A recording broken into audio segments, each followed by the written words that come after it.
లచ్చమ్మ కిల్లాడి పుత్తడి బొమ్మ ఓణి కట్టిందమ్మా అమ్మమ్మల నానమ్మల గారాల గౌరమ్మ తాతయ్యలను కై తక్కలాడించేస్తావే అల్లరి మామ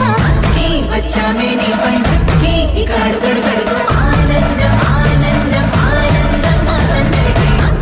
ఆడిద్దాం ఆడినే ఇక అడుగడు సంతోషం సంతోషం ప్రతి మనసుకి అల్లారు ముద్దు గుమ్మ మా ఇంటి లచ్చమ్మ పిల్లాడి పుత్తడి బొమ్మ ఓణి కట్టింది